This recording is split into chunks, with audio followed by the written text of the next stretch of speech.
Hello mga kabatang Quiapo, November 19 episode summary. Sa isang bar nagkita na si Roberto at Baneli niyaya ni Baneli mag-inom at sabi ni Vice na sige with ice at sinabi ni Vice na ano ba kinakatakot mo? At sumagot na alam mo naman na masamang kalaban ang mga Montenegro, lahat ng kumalaban sa kanila ay kumabilang buhay na. At sinabi ni Baneli na 20% hati ka sa business ko sa droga at mga negosyo ko. At sinabi ni Vice na ako pa rin ang nagpapatakbo sa Manila at may hawak ng posisyon sa Manila, how about 40%? At sinabi ni Vice na 50% pero kung ayaw mo at may iba ka na tingin mo makakatulong sa'yo pid ka dun, ngunit sumagot si Baneli sige it's a deal at sumagot si Vice na ako ang bahala sa lahat ng transaction mo at sinabi ni Vice na partnership. Sa pier naman ay nang-usap sila tanggol at sinabi niya di pa tayo lalaban, masyado pa tayong mahina at sinabi ni Don Julio dadaanin natin sila sa pailalim. At sinabi na tama, may kilala ako sa loob si Kong Mojica at mga konsehal at sila ang magiging mata natin sa loob.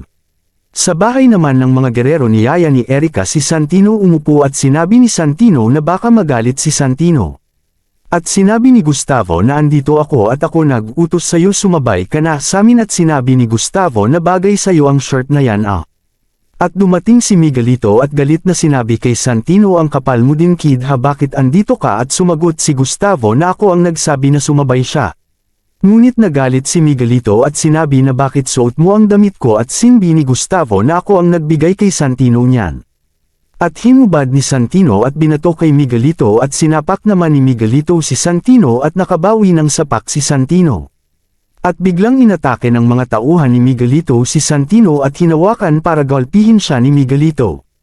At sa isang banda ay inatake naman si Gustavo sa puso at napalapit si Miguelito na what happened lo at sinabi ni Gustavo na lumayo ka sakin.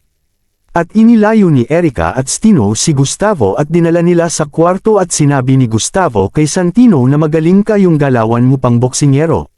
At sa pier naman lumusab mag-isa si Punggay at palihim na pumasok sa loob ng pier at sinabi naman ni Bulldog na papalamig muna kami sa labas.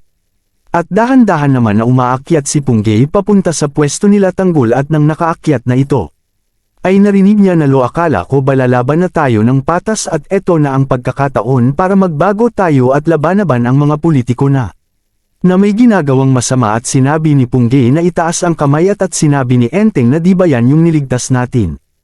At sumagot si Punggay oo, ngunit mitingkulan ako na dam-apat gampanan huhulihin ko kayo, ngunit dumating sila Bulldog at tinutukan si Punggay. At pati sila tanggol ay tinutukan na din siya.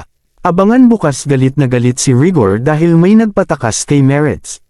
Salamat sa panunood, like and share para update.